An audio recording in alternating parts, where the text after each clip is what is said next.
Hola,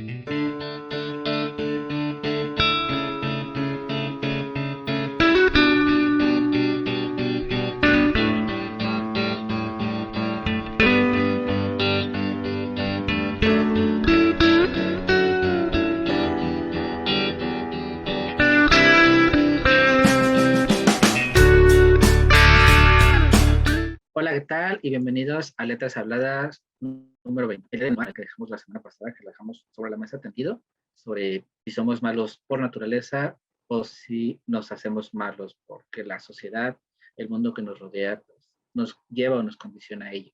Pero antes de comenzar, le doy la bienvenida a mi co-host, a mi amiga Aranza Sánchez Romero. ¿Qué tal, Ari? ¿Cómo estás? Hola Miguel, muy bien. ¿Y tú?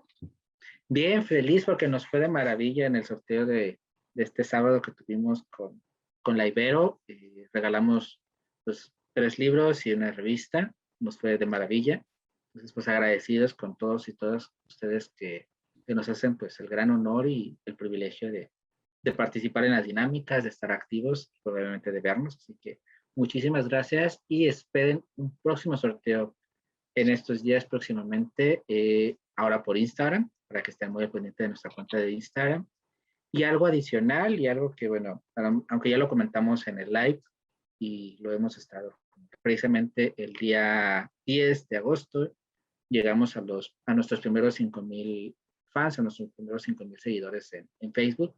Estamos muy contentos, es un logro muy importante, es un número muy bonito y pues agradecerles a todos por sus like, el apoyarnos y el estar siempre pendiente de todo lo que hacemos.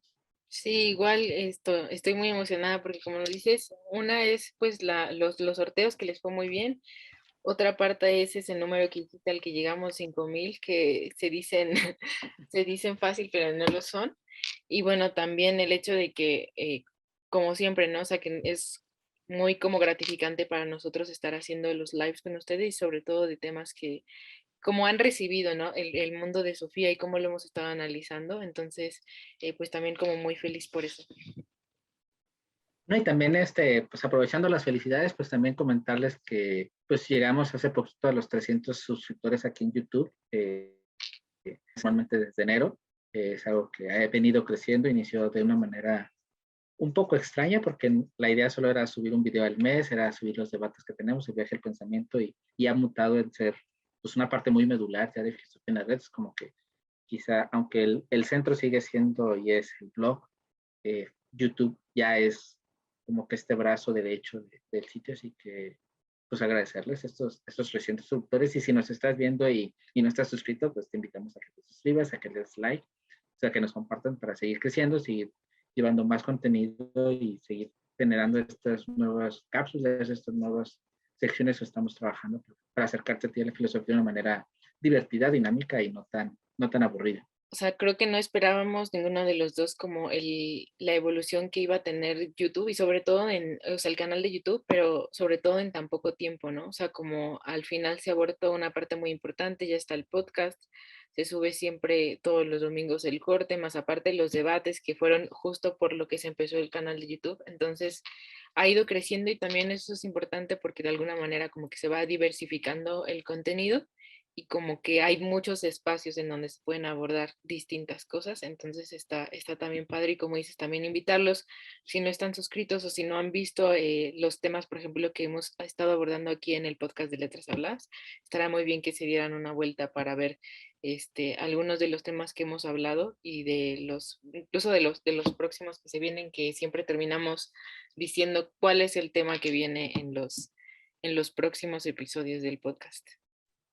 Así es, y bueno, ahora sin más, ya después de toda esta publicidad festiva, eh, como les comentaba al inicio, cerramos de una manera un poco quizá abrupta porque nos estábamos yendo, no por las ramas, pero nos estábamos emocionando demasiado y si nos ibas a convertir en un programa de 3 horas, por aquí lo va a poner Ari, sobre la maldad, sobre principalmente, aunque ya tenemos un episodio también que habla un poco sobre cómo estamos teniendo esta tendencia ahorita a romantizar a los villanos, sobre todo, bueno, los de ficción.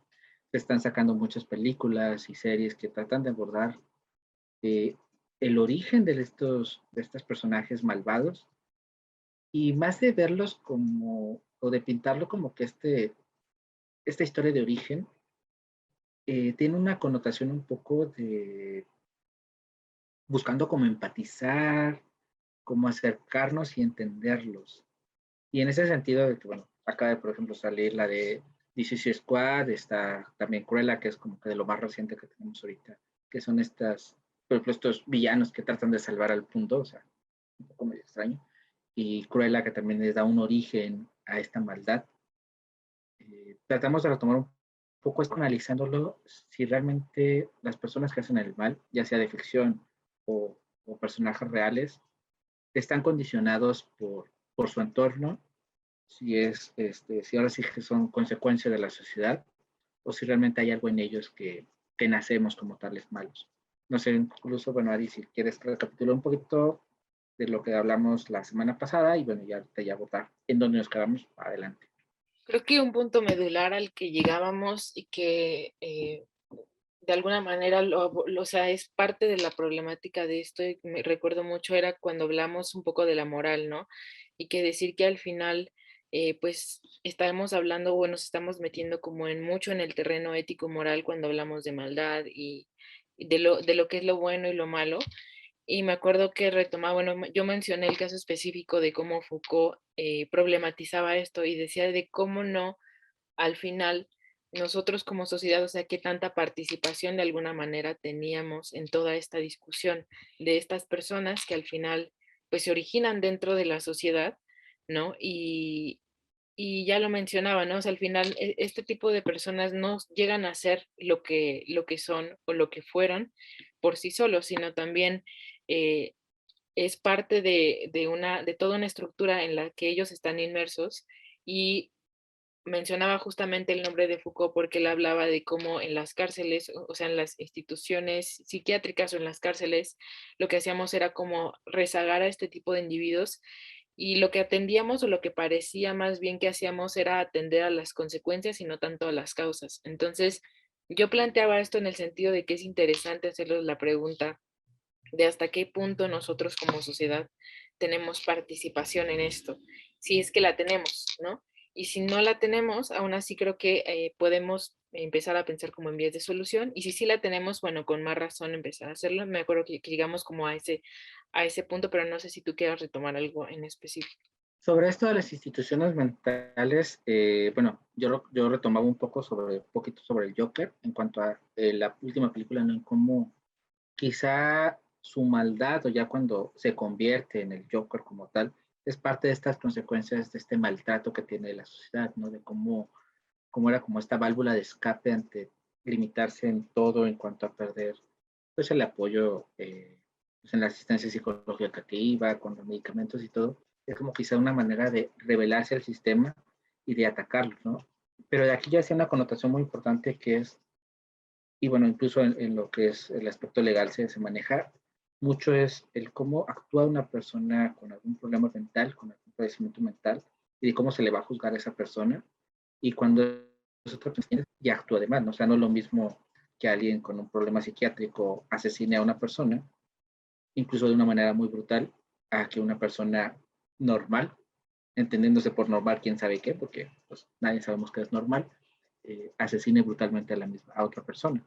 A los dos se les va a juzgar de manera diferente porque se supone que uno no tiene conciencia de lo que hace o no lo hace de una manera pues, voluntaria explícitamente, sino quizá fruto de una esquizofrenia, fruto de otros padecimientos que se tienen que analizar y se tienen que investigar, pero que desemboca a otro tipo de conductas. Y en la parte ya de lo social, de entendiéndose como una persona que entendemos como normal, eh, la sociedad, bueno, retomando un poquito el ejemplo que estábamos tomando como base, que es Hitler, y haciendo la connotación así muy al margen, pero en letras muy grandes que no estamos ni justificándolo, ni apiadándonos de él, ni empatizando con él. Fue una persona malvada que, bueno, es un ser humano que hizo cosas muy terribles, pero su accionar se llevó por un caldo de cultivo muy interesante. O sea, él al final es víctima en cierto sentido de su tiempo. Eh, Vivía en una situación cuando ya se destapó en esta faceta, porque bueno, lo comentaba Ari la semana pasada, ya hay testimonios como antes incluso de ir al frente en la Primera Guerra Mundial, o incluso un poquito antes de regresar, era una persona increíble, era una persona que decían que lo veían y pues ni fu ni fa, como decimos acá en México, o sea, ni pintaba para nada, o sea, era un, era un X, o sea, no, quizá si le preguntabas a alguien en ese tiempo, oye, ¿tú crees que esta persona puede ser un dictador, pueda llevar a Alemania a ser, wow? Pues no, o sea, este no va a salir ni a la calle, o sea, no pinta, no hace, no ata, no desata, es tímido, es todo. Y cómo se transforma, ¿no? En este ser llega derrotado, que llega frustrado porque salió del frente por una herida, por gas mostaza, o sea que no, lo dieron de baja, no, ya ni terminó de pelear. Al reaccionar, pues se da cuenta que pierde Alemania, tiene esta crisis con Alemania de cómo perdieron, enojado con ese, tiene ese síndrome nacionalista de querer sacar a Alemania adelante y se empieza a llenar, se empieza a rodear de ambientes, ¿no? Empieza a tener contacto con el Partido Socialdemócrata, empieza a tener estas relaciones y también encuentran algo que es muy detonante, por ejemplo, en los dictadores, que es una sociedad enojada o un político exitoso o un político de estos disruptores, es una sociedad enojada. Cuando gana la izquierda, la derecha, que lleva la contraria al puesto en control, cuando ganan estas personas que son mesiánicas, que van a salvar, que van a hacer una cuarta transformación, ay, perdón, que van a hacer una transformación a un país, es porque encuentran una sociedad frustrada, indignada por todo este conflicto de intereses que hay dentro. Entonces, llega perfectamente alguien y te vende un discurso diferente, te presenta opciones diferentes a lo que tú estás viendo en tu sociedad, pues obviamente te seduce. Entonces, ¿qué tanto esta sociedad enojada catapultó esta seguridad en este personaje que lo pudo llegar a ser lo que es? O sea, y es como entonces, si no es que la sociedad sea responsable o sí, que es lo que vamos a tratar también de dilucidar, qué tanto también este entorno te puede llevar a ser que seas algo que incluso no eras en un inicio. No sé cómo lo ves tú. Creo que, bueno, ya lo había mencionado un poquito como en el episodio pasado, pero a mi parecer yo lo veo mucho como en un término, eh, o sea, o sea, en cuestión de una estructura, ¿no?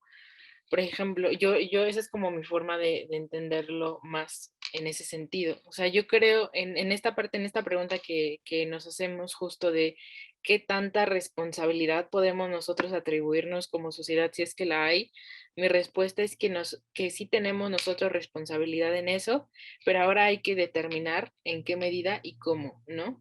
Porque eso también es un interrogante, porque va a determinar nuestra forma de actuar. No se trata de señalar como culpables en este sentido, sino más bien es importante ver en qué medida nosotros como sociedad estamos inmiscuidos para poder así dar soluciones como más puntuales. Entonces, yo, como lo dije, lo veo como más una estructura y pensémoslo en otro tipo de estructuras, por ejemplo, en el racismo aquí en México, ¿no?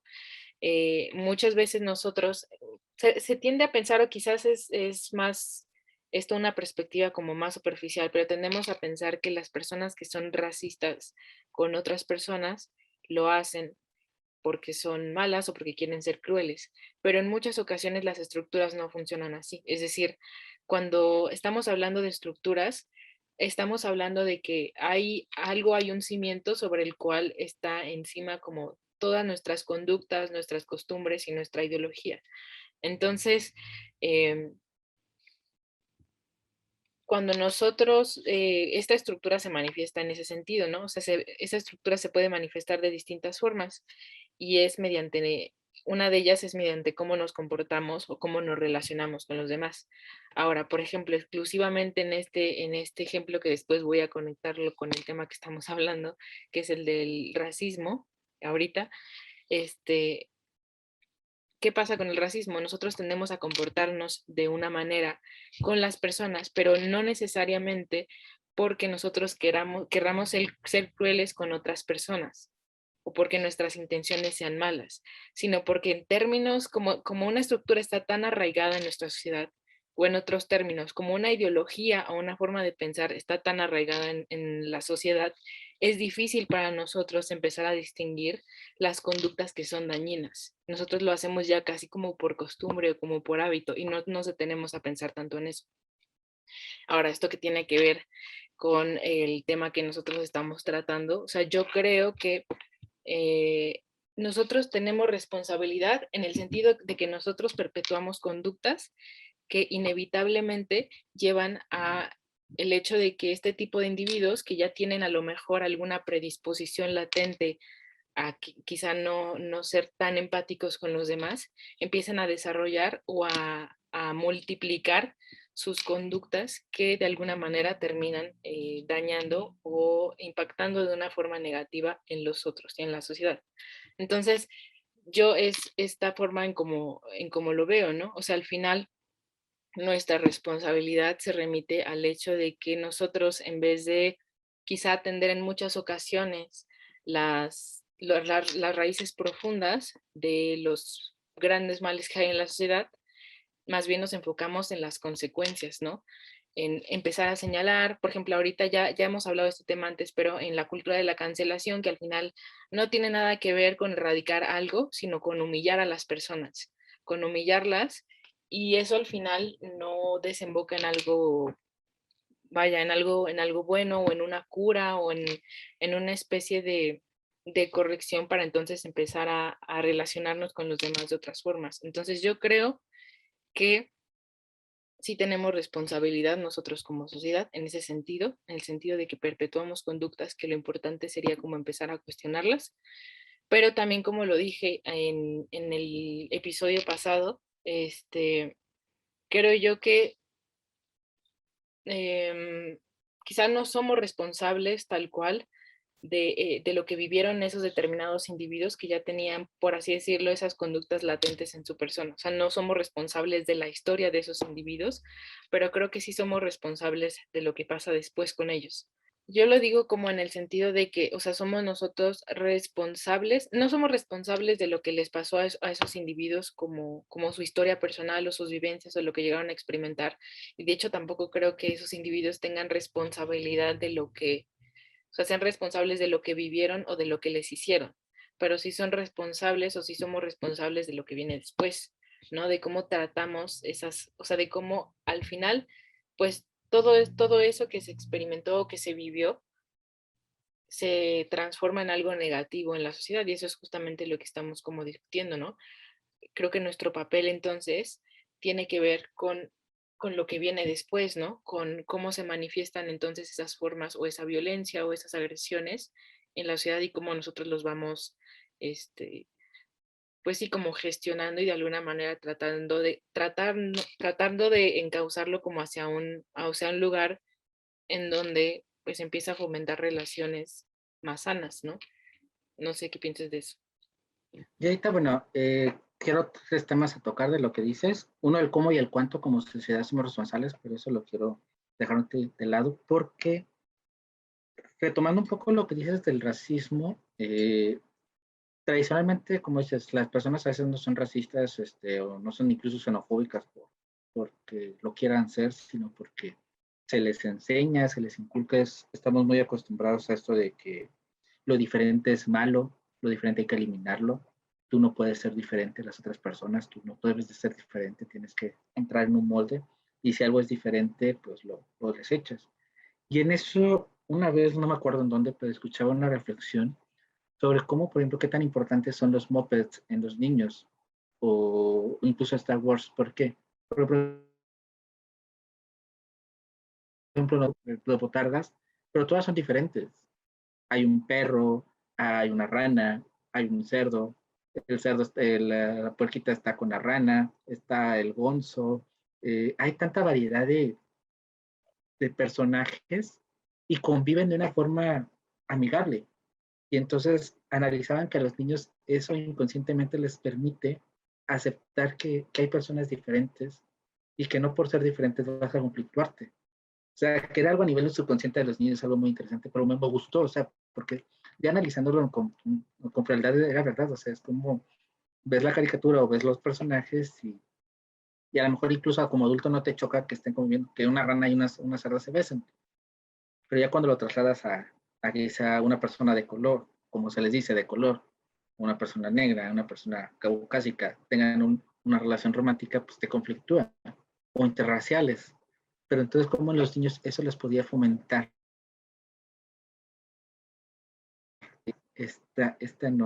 No racismo, esta inclusión, y se me hizo muy interesante esta reflexión. Dije, incluso, por ejemplo, lo realizaban con Star Wars también, que son interespaciales y todo ese rollo, y cómo convives. No, y bueno, independientemente de la guerra, ¿no? Pero conviven, se hacen amigos. Entonces, cómo ese tipo de cosas a nivel sociedad nos puede permitir generar estos mundos donde no hayan estas diferencias, donde existan, pero donde nosotros no nos conflictuamos o no luchemos por erradicarlas. Bueno, esa es la connotación de la segunda, que tenía ahí como que interesante. En el cómo y el cuánto de qué tan responsables como somos sociedad, es relevante, porque sí está padre pensarlo y está bien cuestionarlo, pero también con cierto matiz o ciertas pincitas, porque luego podemos correr el riesgo de irnos a que la sociedad es cuánto es responsable, qué tanta sociedad tiene, cómo fue responsable, y entonces quizá al que desemboca esta situación, pues eximirlo inconscientemente, y entonces por eso él actuó así o ella actuó así. Por la sociedad desembocó que tal personaje hiciera esto y aquello.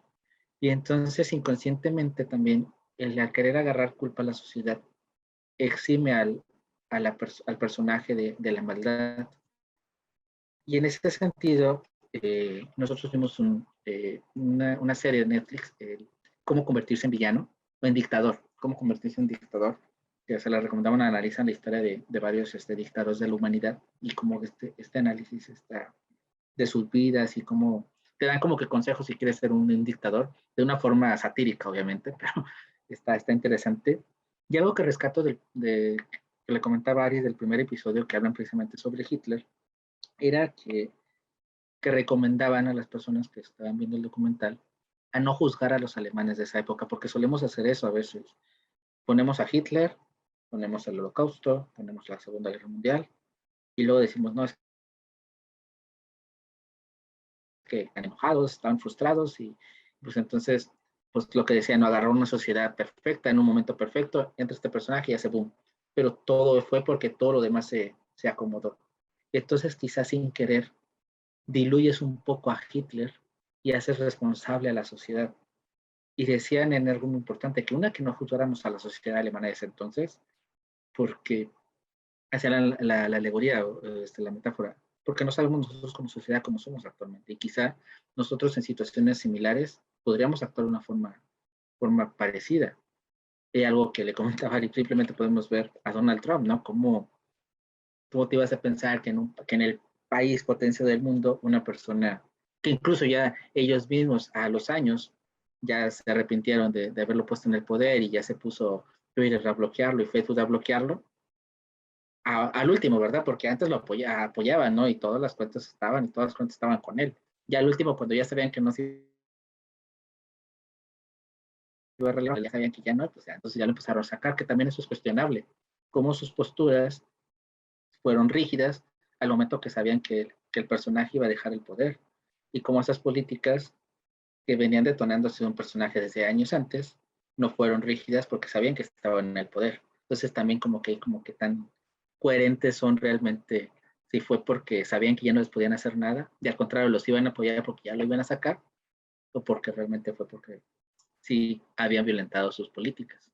Pero en ese sentido, como este personaje que al mayor consenso de personas lo puedes hacer como cuestionable sus conductas, pudo seducir a una sociedad que se supone que es progresista, que es wow, y cómo pudo convertirlo en ello. Entonces, podríamos hacer la alegoría, ¿no? O sea, es un personaje con una sociedad y al final de cuentas son dos sociedades paralelamente similares en ciertos sentidos y cómo desembocan en algo.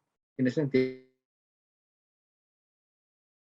inseguros con la sociedad en el sentido alemana y no querer como que no, sí, son los alemanes los malos y los que hicieron que Hitler hiciera todo eso, sino también delimitar, o sea, ok, sí, la sociedad tenía algo que ver, pero el personaje influyó de muchas maneras y también sedujo, lo que comentaba Ari, o sea, como algo de lo que se le puede admirar a él, entre comillas, es ese poder de oratoria que tenía, de cómo lograr seducir con su discurso, cómo convencer con su discurso, que es algo que se analiza incluso en cursos de oratoria, en todo esto de charla al público y todo, cómo tener ese poder, ¿no? De convencimiento y cómo entonces no hacer más pequeño al personaje y darle ese peso realmente de lo que hizo, por lo que hizo y por quién fue hizo, que fue él, o sea, no fue, sí estaba la sociedad, pero él fue el que lo hizo, el que él se desembocó todo lo demás, con sus secuaces, pero él fue como que esa cabeza, ay, se me fue la palabra, pues el modus operandi, ¿no? Fue el que generó toda esta situación. Sí, concuerdo contigo. Creo que, o sea, al final sí, yo creo que sí es muy necesario como un análisis, como lo habíamos dicho, o sea, de ver, o sea, como hasta qué punto nosotros somos responsables o no, y en qué medida y etcétera. Pero, o sea, al final, no perder de vista como el punto central, que es lo que dices, ¿no? O sea, el no invisibilizar de alguna manera las acciones o tratar de justificar a cómo distintas personas o distintos tiranos han actuado a lo largo de la historia, ¿no? O sea, porque de eso no se trata como tampoco, entonces concuerdo mucho en lo que dices de que al final es muy pertinente cómo hacerlo, pero saber desde qué lugar lo estamos haciendo y tratarlo sobre todo con mucho cuidado, ¿no? Siempre con esta perspectiva de saber que si lo vamos a hacer, lo vamos a hacer bien. Y teniendo en cuenta de que es muy peligroso que o podemos caer muy fácilmente en justificar o irnos casi por el lado humano y esto no beneficiaría como en ningún sentido al análisis que nosotros estaríamos haciendo, ¿no? Y por otra parte, porque hay otro punto como muy importante en esto y que se relaciona con esto que habíamos estado comentando, que es el hecho de que al final nos da a pensar que hay muchísimas otras personas que viven en circunstancias duras, que han tenido vidas muy difíciles y que no optan por ese lado, o sea, que no optan por irse como hacia ese lado de la transgresión o de la violencia, sino que todo lo contrario, ¿no? Sino pareciera que justo por lo que vivieron, tratan de alguna manera con sus acciones o incluso con su vida ir como,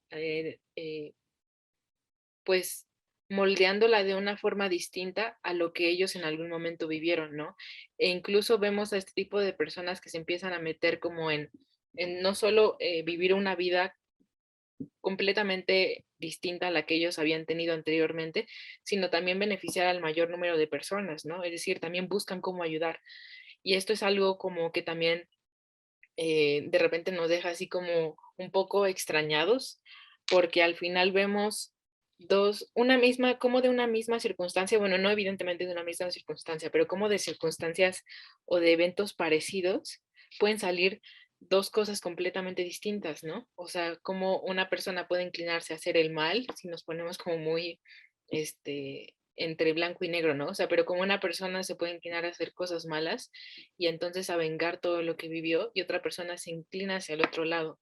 Y evidentemente esto es como que genera como muchas disyuntivas y nos empieza a confundir quizá más, ¿no? Pero por eso justamente creo yo que es más pertinente esta reflexión que hemos hecho de que al final no se trata de justificar a la persona que cometió actos atroces, porque tenemos también el ejemplo del otro lado, ¿no?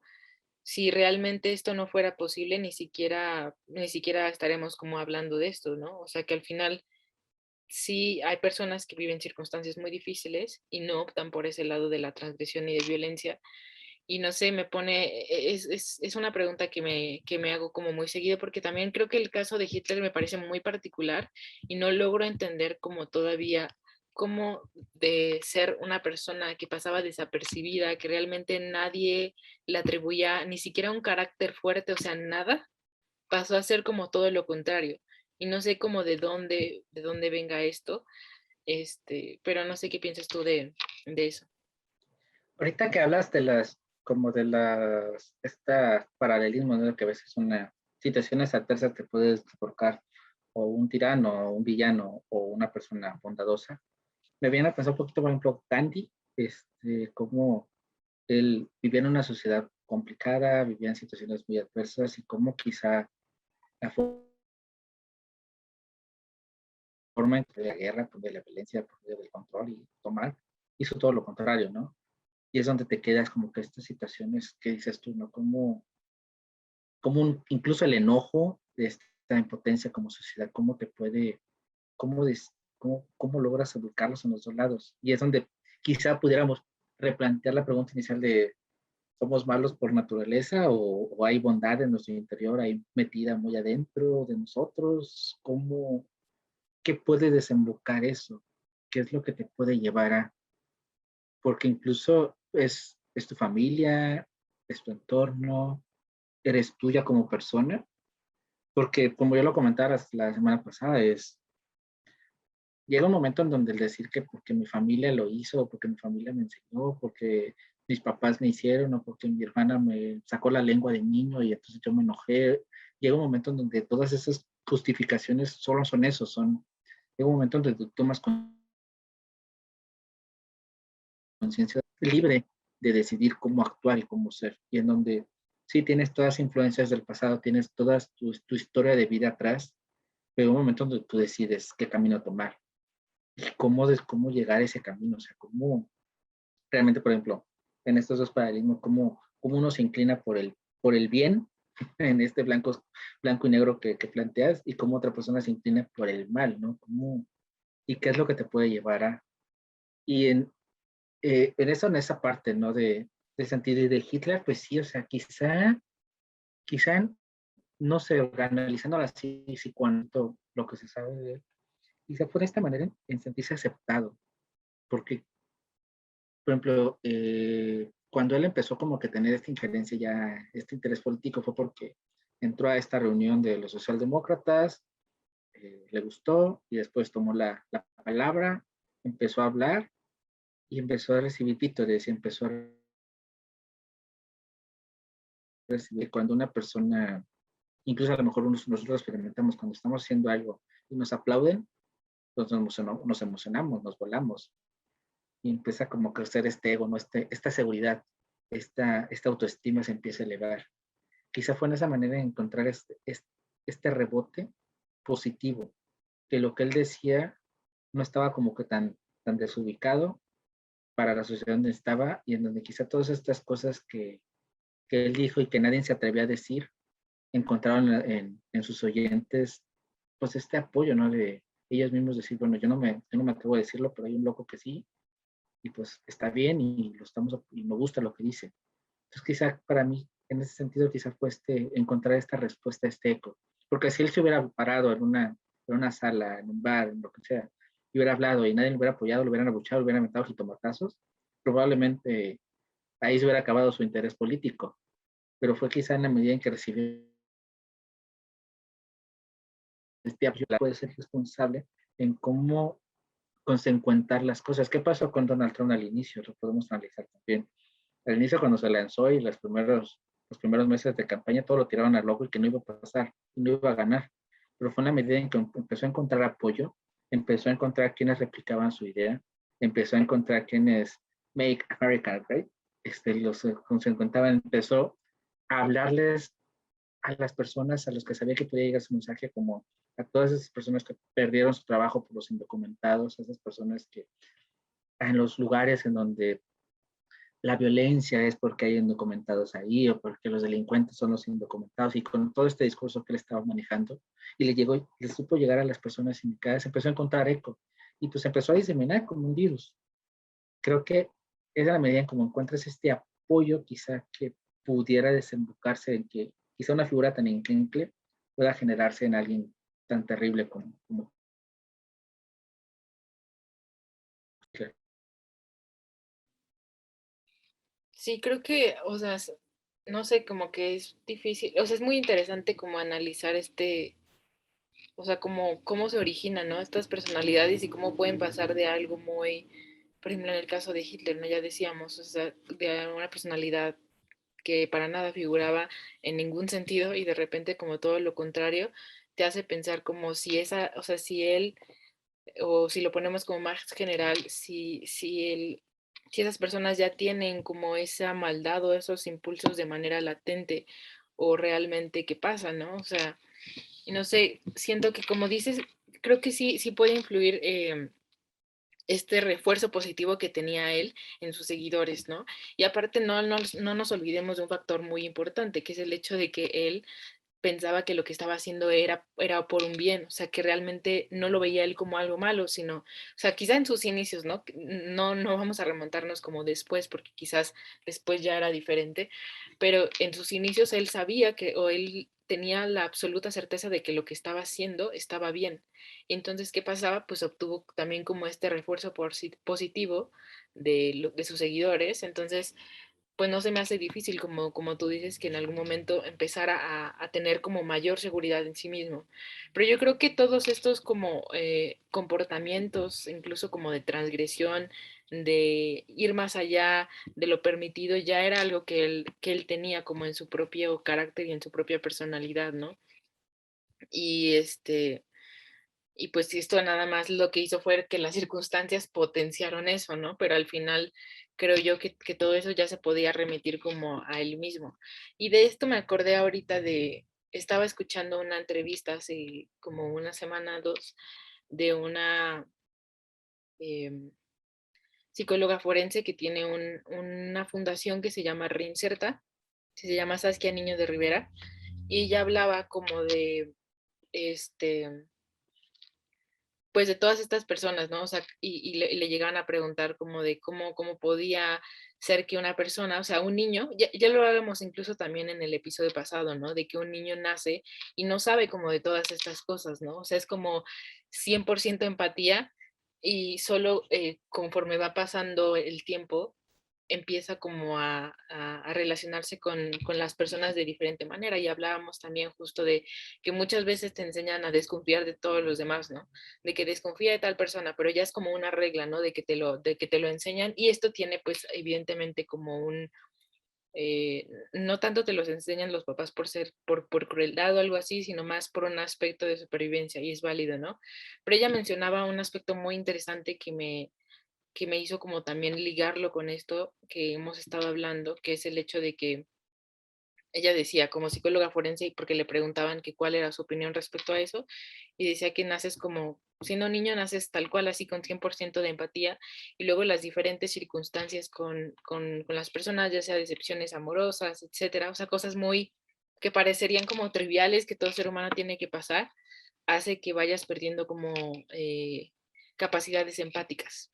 O sea, que obedece a algo bueno que es en el sentido de que te empiezas a adaptar como a tu entorno y que empiezas entonces a saber relacionarte mejor y saber que, bueno, si una persona que está en tu vida ya te traicionó y sabes que no puedes confiar en ella, pues ya no lo vas a volver a hacer. ¿Por qué? Porque de alguna manera es como tu mente te está preparando para decir, oye, si sabes que esto ya no funcionó, evidentemente se empiezan como a crear estos mecanismos de defensa en donde es para tu propia protección. Y ella decía, pero lamentablemente en ese proceso se tienen que ir perdiendo capacidades empáticas. Pero me hace pensar también como, y ella decía como en esta parte de los sociópatas y los psicópatas, decía que hay muchos psicópatas funcionales, ¿no? Y creo que en ese sentido podemos hablar de Hitler o podemos hablar de muchísimos políticos que hay, o sea, como en general, que han existido en el mundo y que incluso hoy podemos encontrar muchísimos, no solo de políticos, me refiero en general, y son estas personas que al final pues sí no tienen como esas capacidades empáticas, pero aprenden, ¿no? A vincularse con los demás, a lo mejor a base de engaños o a base de manipulaciones. Y esto ya es más como concreto con lo que decías de que al final a nosotros se nos hace muy fácil como criticar a los alemanes o a las distintas personas que han rodeado justo a a los tiranos o a las personas que han cometido atrocidades, pero nosotros tampoco sabemos hasta qué punto, ¿no? A lo mejor lo que nosotros ahorita estamos haciendo en cualquier ámbito de la ciudad o en cualquier tema, eh, hoy se ha visto como una atrocidad, ¿no? O sea, tan solo lo podemos ver con el paso que ha estado dando eh, pues este cambio de paradigmas, de ideología, en el sentido de que sabemos que había muchas cosas que se hacían antes y que ahora no serán graciosas y ahorita ya no lo son. pero también cómo estas personas logran manipular, ¿no? O sea, logran manipular como a todos los que están alrededor y, y tú simplemente no te das cuenta. Yo creo que llega un punto en el que evidentemente te das cuenta de que algo de lo que estás haciendo no está bien. No creo que a lo mejor tengan conciencia todas las personas de que lo que están haciendo está mal, pero yo creo que la gran mayoría sí sabe que en donde se está metiendo no está demasiado bien.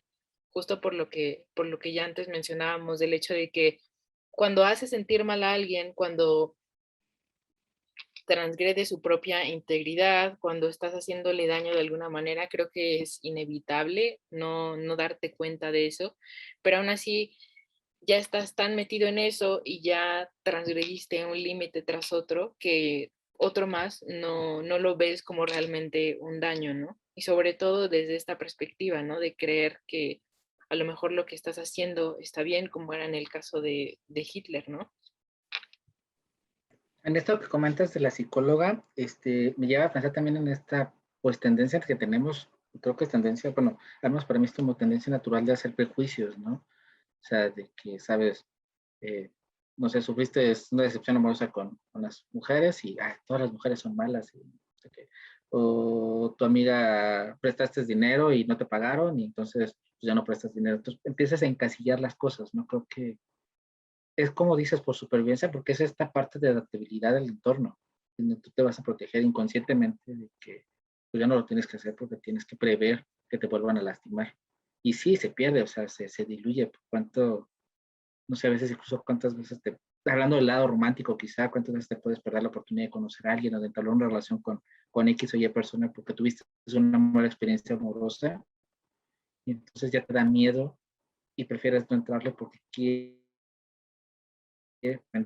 Y si se hacen algo tan mundano, quizá es el amor, quizá hacerlo más, no sé, a lo mejor Hitler, un judío lo trató mal, y entonces empezó de ahí a generarse como que pues empezar este caldo de cultivo a a los judíos, ¿no? Que al final del día no es ese judío tuvo la culpa de que, no, porque también, o sea, llega un momento donde tú eres consciente, o sea, sabes y tienes una capacidad de, ok, uno me trató mal, pero es inevitable que 1.000 millones de los mismos tipos de personajes me vayan a tratar igual, o sea, creo que en ese sentido, bueno, ahorita voy a retomar esta parte en cómo cuando analizas este trasfondo se puede perder este sentido de que si eximes al victimario por haber sido víctima, pero bueno, eso lo vamos a utilizar un poquito más adelante. Uno es en los prejuicios.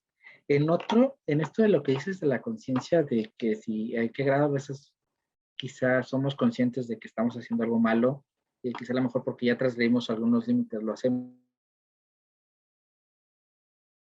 es la aceptación, porque muchas veces continúas haciendo cosas malas o haces cosas malas porque los demás lo están haciendo. Y eso, por ejemplo, pasa mucho, por ejemplo, con los típicos los niños en el bullying, ¿no? A lo mejor uno es la cabecita que es el que ya y se planea y hace todo el plan de molestar a alguien, pero tiene sus secuaces. Y esos secuaces muchas veces no son malos, o sea, si los separas de ese grupo, pues son niños normales, son niños que incluso ni fu ni fa, ¿no? Que no pegan para nada, pero entran en un entorno y entran presionados socialmente por su entorno, por ese grupito, tanto por la cabecita, por todos los demás, que incluso llegan a hacer cosas por presión social y no tanto, y incluso por convicción, o sea, a lo mejor dentro de ellos saben que está mal, pero lo hacen porque pues quieren pertenecer, ¿no? Entonces también en ese sentido, ¿qué tanto a veces es que eres consciente o no? ¿O qué tanto eres arrastrado a hacerlo, consciente e inconscientemente, arrastrado a hacerlo porque poniendo el ejemplo ahí, no sé, pues todos los alemanes lo hacen, pues yo porque yo soy alemán, pues lo tengo que hacer. Incluso aunque a lo mejor inconscientemente sepas o conscientemente sepas que está mal o que nadie te hizo nada malo. ¿Sí? Entonces, en ese sentido también, y ahí eres culpable o qué tanto no eres culpable, ¿no? Porque no hay un dicho que es tanto peca el que mata a la hoja como el que se les tiene la pata.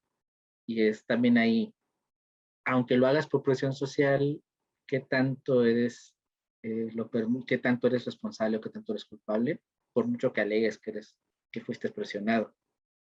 Y en la otra parte, en lo que hablabas del refuerzo positivo, me viene a pensar mucho también, y en el documental ese que les comentaba, lo dicen, cómo te tienes que rodear de las personas adecuadas, o sea, porque al final del día, una sola persona no es el tirano perfecto, no es el villano perfecto y hará una otra maldad, pero no va a poder tener el control, no va a poder ser ese villano emblemático. Siempre tiene que tener secuaces, tiene que tener gente que con la cual lo tuvieron. Los personajes animados lo tienen sus secuaces, o sea, nunca sale el villano solito, siempre sale el villano y sale algún enclenque al lado que es el que a lo mejor hace incluso a veces todos los trabajos, ¿no? Y él se lleva el mérito. ¿Cómo, cómo tienes que a veces quizá no solo dar este convencimiento masivo, sino saber seducir a esas personas idóneas, ¿no? Y él tenía a su grupito, a quien el doctor, a Mendel, todas estas partes que generaron todo lo demás, toda la estructura. Entonces, ¿cómo también, o sea, sí es culpable él, pero tienes que entrar en todo su entorno y saber que tienes este refuerzo de las demás personas, el cómo, cómo no eres solo, cómo tienes que tener un grupo, ¿no? De personas que te consientan, que consientan eso. Y ya retomando lo otro, me llevo a pensar esto de cómo solemos pensar esto, ¿no? Cómo a veces se justifica, no es que fue un niño maltratado. Y entonces, ¿qué tanto es esta parte, ¿no? De la víctima se convierte en victimario, pero en este trayecto, ¿qué tanto puedes justificarlo y qué tanto no? Porque, pues sí, quizá puede haber ciertas situaciones muy concretas donde a lo mejor, no sé, la, una persona víctima de violencia intrafamiliar que mate a quien lo violenta, pues a lo mejor, bueno, sí, se convierta en asesino, pero fue por defensa, fue por cansancio, y quizá entra otra connotación, pero quizás si eso lo traspolas a la sociedad y esa misma persona ya ahora sí te agarra como sociópata a matar a todo el mundo, mmm, entra justificación que fue un niño violentado y entonces, pobrecito, por eso entonces asesina personas, o cómo conjugar esas cuestiones y cómo, en sentido, no empatizar con ellos, porque corremos ese riesgo, ¿no? Y ese riesgo es el que están jugando y el que detonaba y los anteriores episodios, el que detonaba este análisis en las películas, ¿no? Cómo estamos teniendo esta tendencia con los malvados, a que nos seduzca el mal en ese sentido y a que nos guste odiar a ese personaje o que amemos a ese personaje que digamos, si sea esta relación amor-odio de es malo, pero me gusta y me cae bien porque pobrecito sufrió.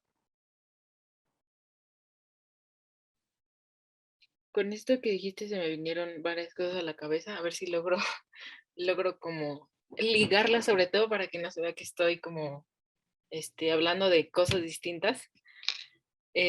Pero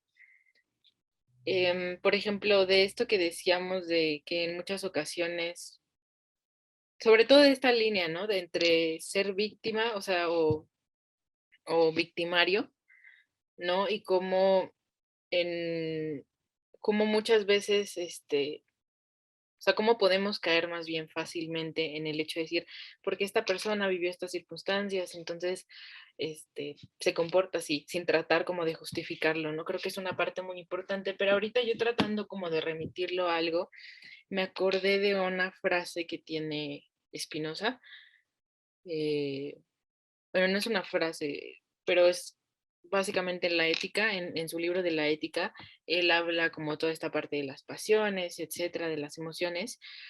Y recuerdo que hay una idea en general que creo que es muy rescatable aquí porque creo que nos puede dar mucha luz en este sentido, o al menos yo así lo veo. Él habla acerca de cómo muchas veces cuando tú criticas algo de los demás o cuando algo a ti te molesta de los demás, está reflejando algo más de ti que lo de la otra persona. O el famoso dicho, lo que te choca, te checa, ¿no? Ya en términos más coloquiales.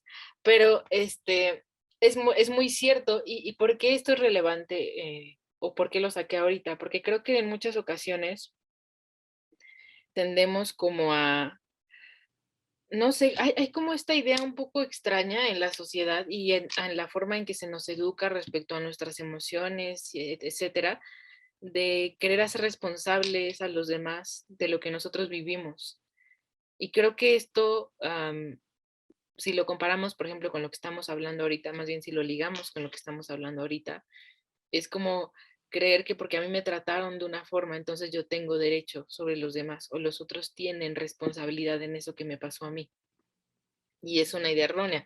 Y muchos dirán, ay, pero, o sea, en realidad esta idea la piensan pocas personas o no pasa nada, pero creo que no es tan sencillo y a veces hasta perdemos el hilo de dónde esto se manifiesta. Voy a poner un ejemplo muy coloquial, pero donde justamente o sea, quiero mostrar cómo se empieza a manifestar en formas que a lo mejor son relativamente triviales, pero ya a una escala mayor pueden ser muy peligrosas. Supongamos, por ejemplo, una persona que experimenta celos, ¿no? O sea, en una pareja y alguien experimenta celos. Y normalmente tendemos o sea, la persona que siente celos lo externa, ya sea de una forma muy agresiva o lo externa, pero como haciendo incomodar a su pareja o algo así, ¿no? Este, y en muchas ocasiones tendemos a creer como que, ok, yo estoy celoso de lo que estás haciendo, entonces para de hacer esto, o ponemos como de, tienes que dejar de hacer esto porque yo me siento así. Y esto es como un denominador común, es una conducta que tendemos a repetir mucho, pero ahí no nos ponemos a pensar que más bien, o sea, los celos son tuyos, o sea, ¿quién los experimenta? Y de esto era muy partidario Spinoza, ¿no? O sea, ¿quién está experimentando los celos? Y él hablaba justo de los celos también, entonces creo que es un buen ejemplo. Decía, ¿quién está experimentando los celos? Pues tú. Entonces, ¿quién los tiene que manejar o quién los tiene que gestionar? Pues evidentemente tú. Y es curioso cómo hacemos de repente como este shift y tendemos a creer que de nuestras emociones son responsables los demás, cuando en realidad lo que están revelando es más bien algo de nosotros que de la otra persona. Y creo que esto como ya a grandes escalas puede ser como muy peligroso. No sé, me pongo a pensar en que en muchas ocasiones todo este problema, incluso hasta podríamos remitirlo a un aspecto de tolerancia a la frustración. Digo, en un aspecto muy trivial porque yo sé que entran muchos otros factores, pero creo que ese es un factor muy importante y que realmente sí podría ser por lo menos una parte muy medular de este tema, ¿no? El cómo tendemos muchas veces como a no saber gestionar nuestras emociones o lo que sentimos, creer que los demás son responsables de eso y entonces como nadie nos enseña, porque realmente hay que ponernos a pensar, muy pocas personas saben cómo hacerlo, ¿no? Eh, quizá ya no es algo como, o sea, por ejemplo, en los últimos años se ha puesto como más especial atención a esto y creo que en ese sentido es bueno, ¿no? Pero em, creo que este aspecto de la tolerancia, bueno, la intolerancia a la frustración ha desencadenado como este tipo de situaciones, ¿no? Y atribuirle a los demás el hecho de que ellos tienen que hacerse responsables de lo que es únicamente de nosotros. Eso por una parte, y me acordé también de esta frase de Sócrates que decía que el mal provenía de la ignorancia. Ahorita que tú decías eso, ¿no? De que qué tanto una persona que está cometiendo algo dañino contra alguien más, este, y medio que lo sabe, medio que no lo sabe, tiene como un papel importante ahí, ¿no? O sea, si está obrando mal o así. Y creo que concuerdo con lo que dices. O sea, al final, no sé, yo creo que esta parte de la conciencia es como muy importante. Yo creo que desde el momento en el que tú sabes que estás en algo que no está haciendo bien a alguien más, creo que ahí ya tienes un rol importante, ¿no? O sea, ya eres como culpable en cierto sentido, quizá no en la misma manera y no quiero hablar como de grados de culpabilidad porque ni yo sabría lo que estaría diciendo, pero creo que sí, cuando interviene este factor de conciencia, pues inevitablemente yo creo que sí habría que atribuirle, ¿no? Esta culpabilidad a alguien que participa a lo mejor de algo que está dañando a los otros, pero a lo mejor no en la misma medida, pero sí está haciendo partícipe porque está poniendo las condiciones de posibilidad para que algo así se esté dando. Pero no sé qué piensas tú de eso. Esta ahorita que dijiste del, del desconocimiento causa mal, bueno, muy bien, en derecho se maneja siempre que el desconocimiento no exime, ¿no? El desconocer la norma no te exime de ser culpable, que es como que lo más, o sea, no es de, ay, yo no sabía que no se podía hacer, pues, modo. En la parte de la culpa, de la intencionalidad, es creo que lo más difícil incluso a nivel, pues a nivel leyes, ¿no? Porque, pues por ejemplo, no sé, alguien mata a alguien, no sé, matas a una persona sin intención, y por más que tú digas que fue sin intención para la familia de la persona afinada, pues al final no le importa si quisiste matarla o no, al final lo mataste. Entonces, o sea, es un poco ahí medio complicado gestionar a nivel, ya incluso a nivel moral, a nivel legislativo, ¿no? A nivel normas, cómo vas a sancionar a una persona así. Creo que en eso sí hay ciertos, pues no niveles, pero sí ciertos claros, oscuros, ahí como que entra mucho sin la intención, porque no es lo mismo actuar de una manera, no eximiendo el conocimiento, no, la intención de hacer daño, como no, que quizás lo que retomaba yo al inicio, ¿no? Retomando lo que decía al inicio de las personas con problemas de salud mental, como ellos se les ayuda por no tener intención de hacerlo, incluso ni sabían que lo estaban haciendo. Entonces, ¿cómo puedes responsabilizar a una persona en esas condiciones, no? Entonces, quizá hay una situación muy, muy densa. Y en la parte de los celos que dices que me gusta, igual como haciendo spoiler, quizá para en unos futuros episodios, porque está interesante el tema, eh, esta parte de cómo en las decisiones como seres humanos tendemos más a que otros decidan por nosotros, para culparlos. Si sale mal, pues fue culpa del otro, y si sale bien, pues también fue culpa del otro, y es como una apatía, una pereza, es un sentido de que se le critica, por ejemplo, mucho a los religiosos, a las personas que tienen fe, porque es como que, bueno, es que Dios me dice que no haga esto, entonces, pues yo lo hago porque no lo decido, si no te responsabilizas tú. Entonces, en ese sentido, es una tendencia natural del ser humano, en celos, en decisiones importantes, en conductas, el querer siempre eximirte tu responsabilidad, porque es más fácil, pues, colgarte, ya sea la culpa o el todo, ahí sí, pues sí es un poco pues, nuestra naturaleza, ¿no? Quizá de muchos de nosotros a veces. Y bueno, no sé si quieras algo para concluir, si no, pues ya para que nos digas nuestro siguiente episodio que se viene muy interesante también. Ok. Y bueno, el tema que tenemos preparado para la siguiente semana es sobre si la amistad conduce al romance. Y bueno, o sea, no les vamos a hacer spoiler, pero como surgió la idea a partir de la película que sacó Disney, que es la de Luca. Entonces, muchos de ustedes estarán enterados de todo el debate que se hizo alrededor, ¿no? Y de como algunas características que se les daban incluso a estos personajes, entonces creímos que también iba a ser un muy buen tema para analizar. Entonces ese va a ser el próximo episodio de Letras Habladas.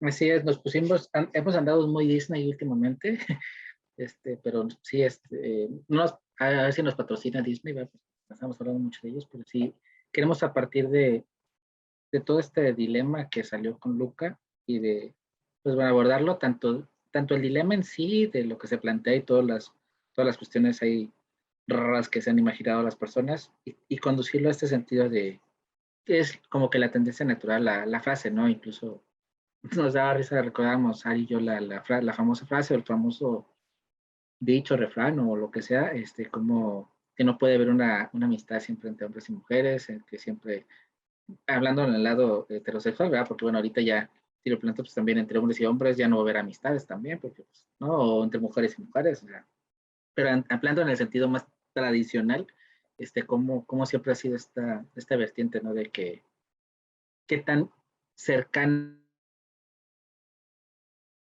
no puede, una relación puede conducirte a algo o no. Entonces, manejándolo en ese sentido, tomando de partida a Lucas, y que si no la han visto, ya está gratis bueno, está gratis en Disney Plus para que la vean y nos acompañen y entiendan un poquito el contexto. Y pues también, pues, que ustedes comenten lo que ustedes piensan, si creen que va o no hacia donde se ha ido el debate, solamente a lo que surja por acá. Y también comentarles que este sábado que viene tenemos nuestro segundo episodio de Insight. Lo tenemos con Belén Romero, ella es una chica de Argentina, así que les esperamos que nos acompañen. Es a las 6:30 hora de la Ciudad de México, en directo, para que manden pues estén pendientes ahí conozcan a Belén, manden sus preguntas en directo y todo, pues para platicar un ratito con ella, para que nos acompañen este sábado que viene con Belén Romero en nosotros. Y bueno, Ari, pues, en redes, todo eso que tú sabes. Y bueno, no olviden seguirnos en las distintas redes sociales. En Facebook estamos como Blog Filosofía en la Red, en Instagram como @filosofía en la red, en Twitter como @filosofía en red. Y bueno, evidentemente invitarlos a que lean los artículos de los autores de Filosofía en la Red en www.filosofiaenlared.com. Así es, y no se pierdan el siguiente episodio de Letras Habladas, todos los partes de saber, aquí en YouTube y en todos los canales habidos y por haber de podcast. Y pues, hasta la próxima.